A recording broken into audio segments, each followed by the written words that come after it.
Some stories are so unsettling that they seem almost impossible to believe, but history doesn't hide its darkest truths. In 1847, Georgia, a grieving widow, desperate to preserve her family's legacy, made a decision that would turn her plantation into a house of horror. She forced her 5 daughters into an unholy pact, using one enslaved man to continue what she called the family line. What followed was a legacy of shame, madness, and blood that echoed long after her death. Before we step deeper into this disturbing true story, tell me, where are you watching from? And don't forget to subscribe and turn on the bell icon, because every story I bring you takes hours of real historical digging and verification from forgotten archives that deserve to be heard. When the plantation owner of the Harwood estate in rural Georgia died in the early months of 1847, his death did more than end a man's life. It shattered the foundation of an entire family. The Harwoods had been among the wealthiest in the region, their estates sprawling across hundreds of acres of cotton fields worked by over 60 enslaved men, women, and children. The patriarch's death came suddenly. Some said from fever. Others whispered it was suicide brought on by financial ruin. But what mattered most to the widow, Margaret Harwood, was what his passing meant for the family name. She was left with 5 daughters, no sons, and a fortune tied to the plantation's survival. In a world that prized lineage, land, and male heirs above all else, Margaret faced a future she could not accept, a slow decline into obscurity and loss. Margaret had always been known as a proud and commanding woman. Even in her grief, she carried herself like royalty, sharp-eyed, calculating, unwilling to show weakness. Yet beneath her composed exterior lay something else, fear. She was terrified that her family's name would disappear, that her daughters would marry into lesser families or lose control of the estate to men who cared nothing for the Harwood legacy. In the rigid social hierarchy of the South, bloodline was everything, and Margaret's obsession with preserving hers began to consume her. She would spend long nights pacing the grand hall of the plantation house, her black mourning dress trailing across the wooden floors like a shadow. Servants said they heard her talking to her late husband's portrait, promising that she would not let the Harwood name die. The months following the funeral were bleak. The plantation, once full of activity, began to slip into quiet decay. The fields went untended, the enslaved worked under fear rather than order, and the daughters, ranging from 16 to 26, lived in uneasy silence.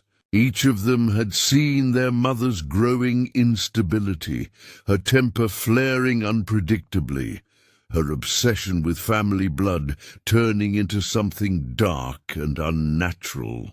The townspeople nearby began to whisper that the widow had gone strange, that the death had done something to her mind. But no one dared interfere. The Harwoods were powerful, and few in that part of Georgia would ever question a white widow's rule. No matter how strange her behavior became, Margaret spent her days reviewing old family ledgers, reading through her late husband's notes on property and lineage. She became fixated on the idea of purity, of keeping the family's blood unbroken and its power intact. Her obsession grew as she realized the harsh truth. Without a male heir, her wealth could be divided or absorbed through her daughters' marriages. The thought of strangers inheriting what she and her husband had built enraged her. She believed that only she could ensure the continuation of what she called the true Harwood line. That's when her thoughts began to twist. Instead of arranging marriages for her daughters, she withdrew them from society altogether. She refused invitations, turned away suitors, and isolated the family inside the mansion's walls. Her reasoning became increasingly distorted. She began speaking of creating a legacy in her own way, one that did not rely on outsiders. Servants who overheard her mutterings described her as cold and detached, staring for hours at the family portraits that lined the parlor. They said she would whisper, "We will not die out. Not while I still draw breath." Her grief had transformed into something monstrous, a fixation that blurred the boundaries of morality and reason. When she finally revealed her plan to her eldest daughter late one night, the girl screamed so loudly that the sound carried across the fields. The enslaved people working the night shift paused, uncertain if they had heard an animal cry or a human one. None of them could have imagined the horror that was beginning to take shape inside that grand house, a plan born from desperation and delusion, forged in the mind of a widow who would do anything to keep her family's name alive, even if it meant defying every law of God and man. The man at the center of Margaret Harwood's plan was known on the plantation as Josiah, a tall, quiet, enslaved man in his early 20s, with the kind of strength that drew attention, but a temperament that made him invisible. He was the plantation's blacksmith and stable hand, often seen working near the fields, sweat glistening on his back as sparks flew from the anvil. Josiah had belonged to the Harwood family since childhood, born into their ownership like so many others on the estate. But unlike most of the enslaved men, he carried an air of quiet dignity that made some of the overseers uneasy. He spoke little, obeyed orders, and rarely looked anyone in the eye. But there was something in his silence, something controlled, restrained, that unsettled those who tried to dominate him. Before her husband's death, Margaret had barely noticed Josiah beyond his usefulness.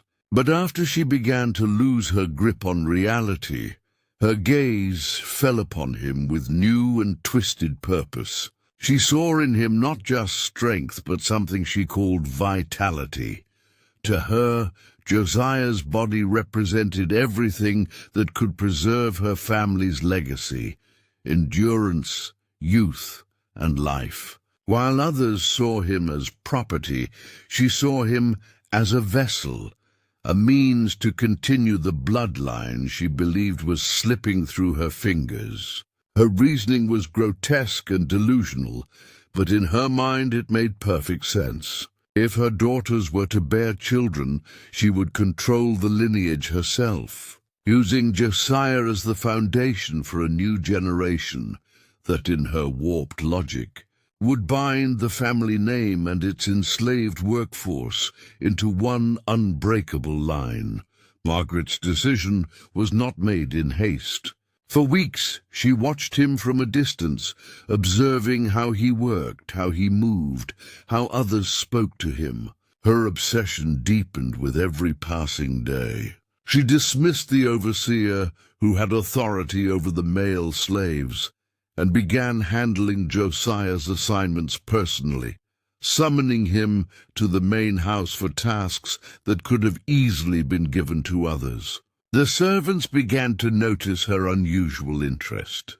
They whispered that the widow had lost her sense of boundaries, that her grief had turned into madness. Some claimed they saw her standing by the stables late at night, watching him work in the dim glow of the forge. Others said she would speak his name softly to herself, as if testing the sound of it on her tongue. Josiah, for his part, tried to keep his head down. He was not ignorant of danger. On a plantation, the smallest misstep could cost a life. He could sense that something was wrong, that the widow's sudden attention carried an edge sharper than any blade. But there was no escape. Every order she gave had to be obeyed. When she began calling him to the house for longer periods, making him fix small things that didn't need fixing, he followed without question, though his unease grew with each visit. Margaret's eyes lingered too long, her voice too soft, her questions too strange. She would ask about his parents, about his strength, about whether he believed people could be born for a purpose. To Josiah, these questions made no sense. To her, they were confirmation that she had found the man who would serve her plan. One evening, she dismissed all the servants early and told her daughters to gather in the parlor. The candles flickered low as she paced before them, her face pale but determined. She spoke in a tone that brooked no argument, telling them that God had chosen a path for their family, one that must be fulfilled to preserve their name. When she revealed that Josiah would be part of this sacred continuation, the room fell silent. The daughters stared at her in disbelief, the horror of her words slowly sinking in. None dared to speak. They had seen what happened when their mother was defied. Her punishments were cruel, her anger merciless. That night marked the beginning of a nightmare for everyone in that house. Josiah was called to the main house again, but this time the task awaiting him was not work. It was the beginning of the widow's twisted design. Margaret's control over her daughters and her slaves left no room for refusal. Josiah's life, like theirs, had been stripped of choice. What unfolded in the coming weeks would not only destroy the sanity of those within those walls, but also stain the land itself with a legacy so dark that it would never be spoken of openly again.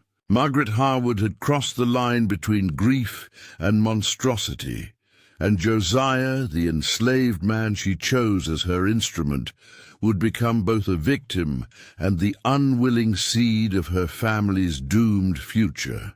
The moment Margaret Harwood's daughters understood the full horror of their mother's intentions, the atmosphere in the Harwood mansion shifted from grief to silent dread. The 5 sisters, Eleanor, Clara, Ruth, Josephine, and Mary, were young women caught between fear and obedience, each shaped by years of their mother's control. Since their father's death, Margaret had ruled the household with an iron will cloaked in religious justification. Her word was law, and questioning it was seen not as rebellion but as sin. So when she revealed her plan to use them in her twisted mission to preserve the Harwood line through the enslaved man Josiah, they didn't argue. They couldn't. Their shock curdled into silent submission, though inside every one of them broke in a different way. Eleanor, the eldest, tried to reason with her mother first. She was 23, quiet but strong-willed, and she had inherited much of her father's calm intelligence. She pleaded for sense, suggesting adoption, even marriage to wealthy cousins who might help preserve their name. But Margaret silenced her with a single phrase: "No man will taint our bloodline again." To Margaret, Josiah wasn't a man, he was a tool chosen by divine command, and her daughters were vessels through which destiny would flow. Eleanor fell silent after that night, her defiance punished by days, locked in her room with no food and the windows nailed shut. When she emerged, she was pale and hollow-eyed, a warning to her sisters. Clara, the second daughter, was only 19, but carried the kind of fear that eats away at hope. She began to speak less, avoiding her mother's gaze and moving like a ghost through the house. Ruth, just 17, tried to comfort her younger sisters, whispering that they should pray that God would intervene. But prayer could not stop what was coming. One by one, Margaret summoned each of them to participate in what she called the family's duty. The enslaved man, Josiah, was brought into the process against his will, his soul crushed under the unbearable weight of what he was forced to do. The daughters, too terrified to resist, submitted in silence. Their screams never reached beyond the walls of the plantation house.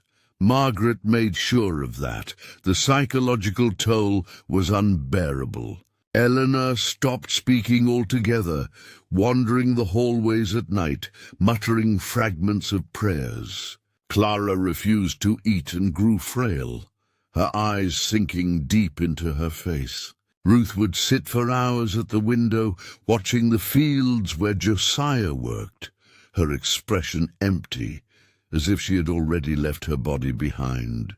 Josephine and Mary, the youngest, only 16 and 14, clung to each other like frightened children, their innocence destroyed before they ever had the chance to understand what it meant.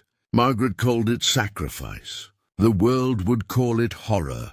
The enslaved workers on the plantation began to notice the changes. They heard cries in the night, saw the daughters grow pale and strange, and watched as Josiah, once strong and proud, became a hollow version of himself. They knew something unspeakable was happening in that house, but fear kept them silent. The overseer, loyal to Margaret and cruel to the bone, ensured that no one dared to speak a word. Rumors began to spread quietly through the quarters that the widow had gone mad, that the house was cursed, that no good could come from the evil she was sowing. Margaret, however, believed she was fulfilling a divine vision. She spoke to her daughters of destiny, of family preservation, of blood and purpose. Her voice would tremble with conviction as she told them that God had chosen them for something eternal. Yet in the mirror of her madness, her daughters saw only damnation. They began to wither in spirit, becoming shadows of their former selves. Eleanor was the first to show visible signs of collapse. She began wandering the property barefoot at night, whispering her father's name. One evening, she tried to run toward the forest, but was dragged back by the servants before she could escape. After that, Margaret had the doors barred and ordered the windows sealed. The Harwood mansion became a prison, not only for the enslaved, but for her own blood. What was once a house filled with southern gentility had turned into a chamber of quiet torment. Meals went untouched, laughter never returned, and the air inside thickened with despair. The daughter's eyes, once bright and full of youth, dulled to lifeless gray. Josiah moved through the house like a ghost, obeying orders, his will broken, but his shame unbearable. He was a victim, yet Margaret treated him as both sinner and savior, twisting every act into a grotesque ritual of justification. By the end of that year, none of the sisters were the same. They avoided mirrors, refused to look at each other, and recoiled whenever their mother entered the room. Margaret saw their silence as devotion, proof that her will was being fulfilled. But beneath that silence, something darker was growing. Guilt, resentment, and a creeping madness that would soon consume them all. Each daughter carried a secret burden too heavy to bear. And though Margaret believed she had secured her legacy, she had only planted the seeds of her family's ruin. As months passed, The air around the Harwood plantation thickened with unease. What had once been a routine rhythm of labor and obedience was now poisoned by a strange and terrifying tension. The enslaved people could feel it before they ever knew the truth. Something had shifted inside the main house. There were whispers carried on the wind at night, muffled cries behind shuttered windows, and strange movements long after sunset. The overseer's patrols grew harsher, his punishments more brutal, as if to suppress questions before they could form.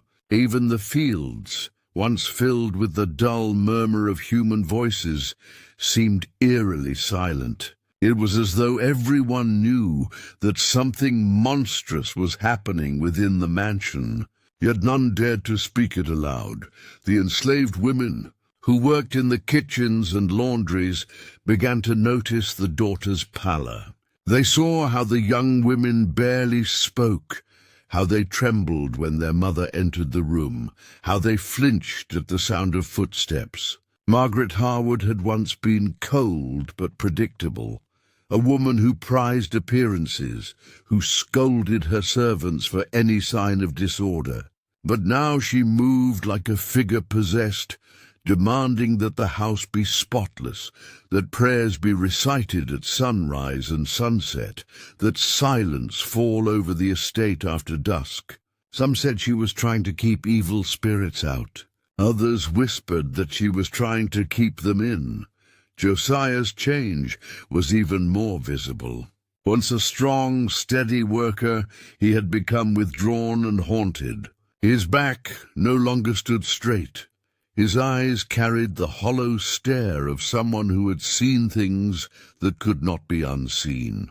The other enslaved men avoided him, unsure whether to fear or pity him. At night he would stand by the stables, staring into the darkness for hours, sometimes trembling as if fighting unseen demons. Once one of the older men approached him quietly and asked what burden weighed on him. Josiah only shook his head and whispered, "She took everything."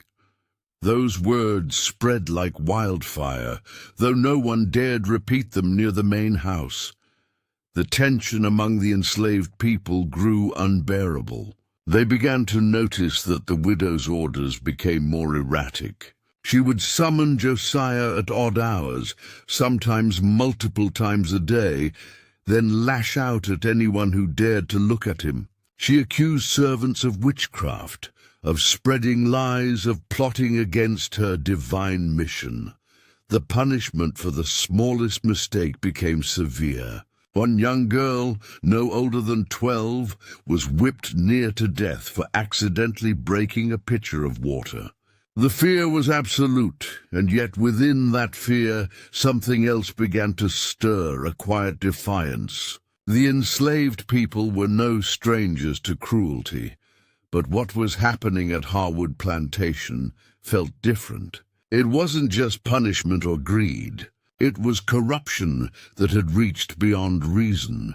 Some of the women began to whisper of curses, of spirits restless on the land. They said the souls of the daughter's father and those who had suffered on the plantation were watching, waiting for justice. Others whispered that Josiah himself had become cursed, carrying a darkness that spread through the house with every breath he took. Rumors soon reached nearby plantations. Workers from neighboring estates spoke of the Harwood place with unease, saying it was cursed ground. Field hands claimed to see lights flickering in the mansion at night, long after everyone should have been asleep. Some said they heard wailing carried across the fields, a sound like a mother mourning her dead. Even the local preacher, who once visited the Harwoods for Sunday suppers, stopped coming. He said the place made him sick to his stomach, that the Lord's presence could not be felt within those walls. As the year wore on, the enslaved people began to turn their fear into quiet planning. They wanted to leave, to run, to escape whatever darkness had consumed their masters. A few tried. 2 men vanished one night, slipping into the woods under cover of rain. Their bodies were found days later, hung from the old oak at the edge of the property. Margaret ordered their burial without ceremony and declared their deaths divine punishment. From that day on, no one dared to flee. But no one obeyed her with a pure heart any more either. Work slowed. Tasks went undone. Even the overseer, brutal as he was, began to hesitate when entering the house after nightfall. The revolt, when it came, did not begin with violence. It began with silence. One morning, Margaret called for her house servants, and no one came. She shouted, cursed, and stormed through the rooms, but found the halls empty. The daughters were locked in their chambers, too afraid to leave. The slaves had gathered at the edge of the fields, refusing to enter the house again. When Josiah appeared from the shadows, his face gaunt, but his eyes burning with something fierce, even the bravest among them stepped back. He said nothing he didn't need to. The silence spoke for him. The house had devoured too many souls, and now the enslaved people would rather face death than feed its hunger any longer. That day marked the beginning of the collapse. The enslaved people had seen enough. The widow's madness, the daughter's suffering, Josiah's torment. These things had become unbearable. The unspoken horror that lived within the walls of Harwood Plantation was finally being rejected, even by those who had once been powerless. But Margaret, consumed by delusion, believed it was rebellion against God himself. She would not let go of her creation so easily, and the confrontation that followed would bring the entire estate to ruin. The tragedy that shattered the Harwood family began quietly, like a storm gathering far out at sea. There were no grand confrontations at first, just the slow, inevitable collapse of people who had been pushed past the limits of sanity. Margaret Harwood's daughters, once delicate young women raised in wealth and strict refinement, had become shadows haunting the halls of their own home. They rarely spoke, rarely ate, and no longer even tried to hide their despair. Every mirror in the mansion had been covered by order of their mother, who claimed evil eyes lurked in the reflections. At night, the sisters could hear Josiah's footsteps somewhere below, summoned again and again by their mother, his heavy tread echoing through the walls like the tolling of a funeral bell. One evening, the breaking point came. A violent storm rolled across Georgia, its thunder shaking the windows of the Harwood mansion. The enslaved people huddled in the quarters, whispering prayers, for they all knew that storms rarely came alone on cursed land. Inside the house, Margaret gathered her daughters in the parlor, a candle in each of their trembling hands. She announced that the final blessing would take place that night, that their bloodline was now secured, and that she must seal it with a ritual of gratitude to God. Her voice quivered between ecstasy and madness, her eyes wild with a light that no longer belonged to reason.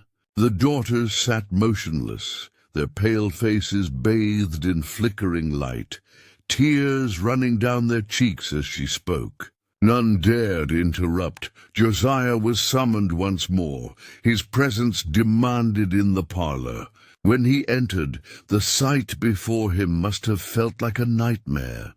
Margaret dressed in mourning black, her daughters seated in a semicircle, and the Bible open before her. She commanded him to kneel, declaring him the chosen seed of their salvation. He hesitated, his hands shaking. The daughters could no longer contain themselves.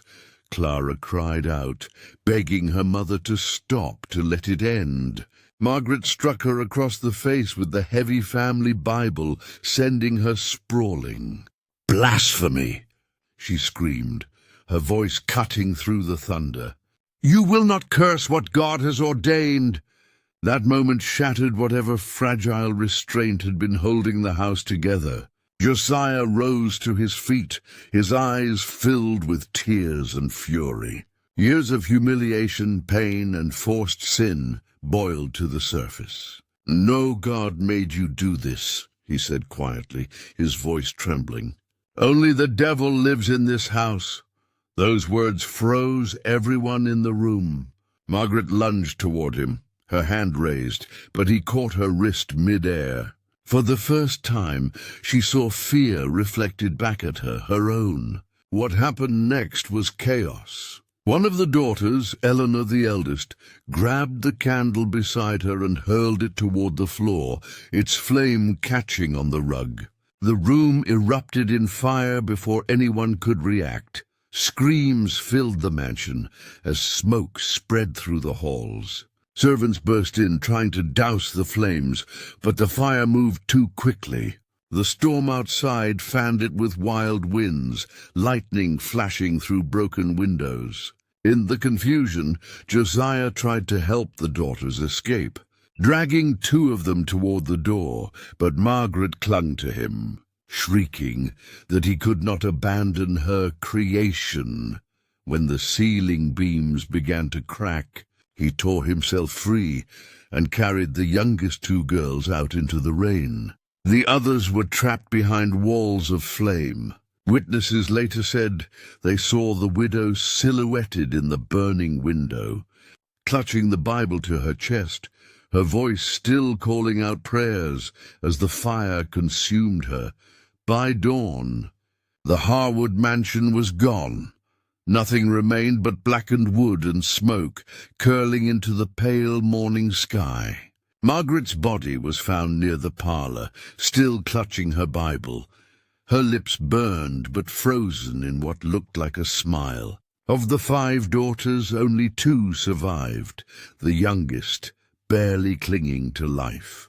Josiah disappeared that same night, some said heading north, others claiming he vanished into the woods, never to be seen again. Among the enslaved community, there were those who whispered that he had been freed by the spirits of the dead, that the fire had been heaven's punishment for what had been done in that cursed house. In the weeks that followed, neighbors came to see the ruins. No one spoke openly of what they had heard, the strange rituals, the cries in the night, the madness that had festered in those final months, but everyone knew. The Harwood name became synonymous with sin, whispered only as a warning. The surviving daughters were sent away to distant relatives, forever carrying the scars of what their mother had done. The land itself seemed to reject new life. Crops failed, animals died mysteriously, and those who tried to rebuild on the ashes swore they heard weeping at night when the wind blew from the east. The tragedy of the Harwood plantation became a ghost story whispered through generations. Some said Margaret's spirit still wandered the ruins, clutching her Bible, searching for the daughters she damned. Others believed Josiah's soul lingered too, not in vengeance, but in sorrow, bound forever to the horrors he was forced to commit. And though time buried much of the truth beneath layers of rumor and fear, one thing remained certain. That night in 1847, in the depths of Georgia's storm-torn fields, madness consumed the Harwood bloodline, and the flames that ended their story could never cleanse the sins that had created it. Long after the fire that destroyed the Harwood mansion, the land itself refused to forget. The ashes may have cooled, but whispers clung to the soil like a curse. Locals said that even years later, nothing would grow where the great house once stood. The trees around the ruins were twisted and blackened, their branches reaching upward, like hands begging for mercy. Travelers passing through that stretch of Georgia claimed they could feel something watching them from the empty fields, something heavy, sorrowful, and wrong. The tragedy of the Harwood family had ended in flame, but its legacy had only just begun. The two surviving daughters, Josephine and Mary, were taken in by distant relatives in Savannah, but they were never the same. Their eyes always seemed distant, their hands constantly trembling. When asked about their mother or the night of the fire, they would fall into fits of silence or hysteria. Neither ever married, and both lived out their days secluded from society, haunted by what had been done to them. Some claimed they could still be heard talking to one another late at night, whispering their mother's name, as if afraid she might answer. When Josephine died at only 30, Mary refused to attend her funeral. She told the preacher that burying her sister would not keep the dead from walking. As for Josiah, no one ever saw him again. Some said he fled north and lived under a new name, though others swore he was buried in an unmarked grave somewhere on the plantation grounds. The enslaved people who had survived the fire told their children that Josiah's soul had been claimed by the spirits of those he had unwillingly wronged, that his body might have escaped, but his spirit remained bound to the land. Many years later, when the Civil War tore through Georgia, soldiers who camped near the ruins reported hearing strange sounds at night, chains dragging, whispers that came from nowhere, and the distant cry of a man pleading for forgiveness. Those who mocked the tales often woke sick the next morning, feverish and delirious, muttering about the widow's eyes, watching them from the dark.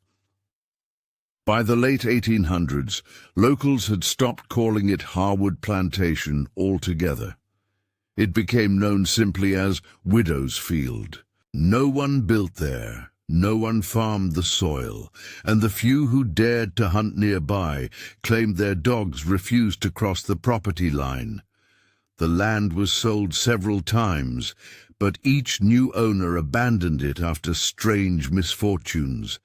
Livestock dying without cause, fires starting from nowhere, children waking in the night screaming of a woman in black standing by their windows. A traveling pastor once tried to bless the ground, sprinkling holy water and reciting scripture, but as he began to pray, the wind rose sharply and extinguished every candle he had brought.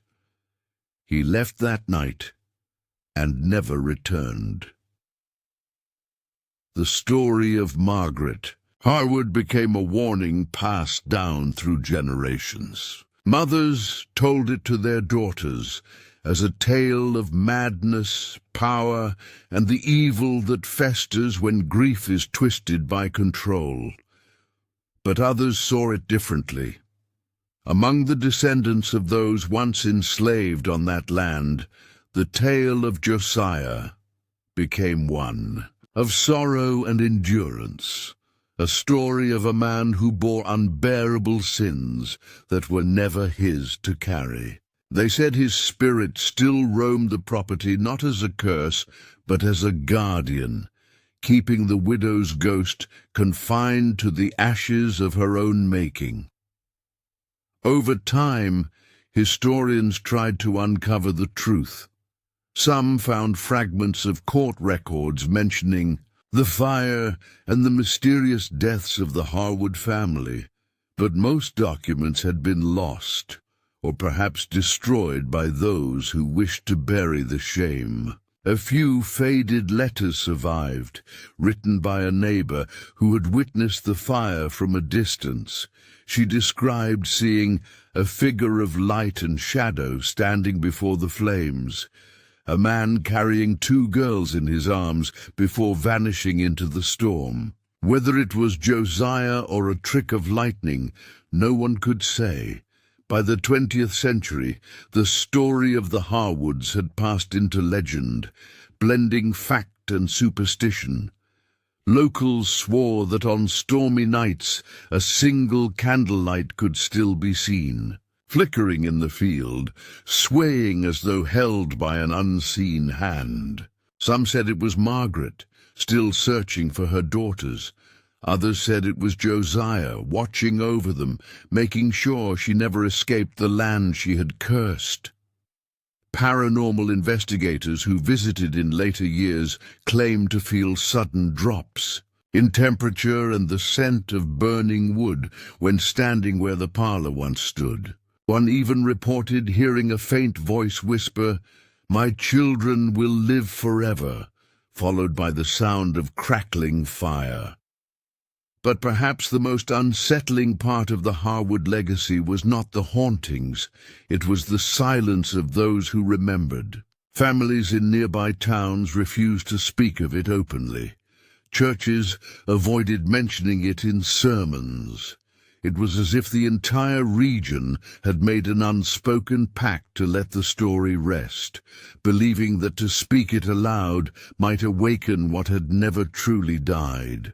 Yet no matter how deeply the truth was buried, the land itself remembered. And even today locals say that when thunder rolls over that part of Georgia, you can hear faint voices carried in the wind, one praying, one weeping, and one whispering, "It was all for family." The Harwood plantation may have burned to the ground, but its legacy, born of madness, grief, and cruelty, remained carved into the soil. It became more than a ghost story.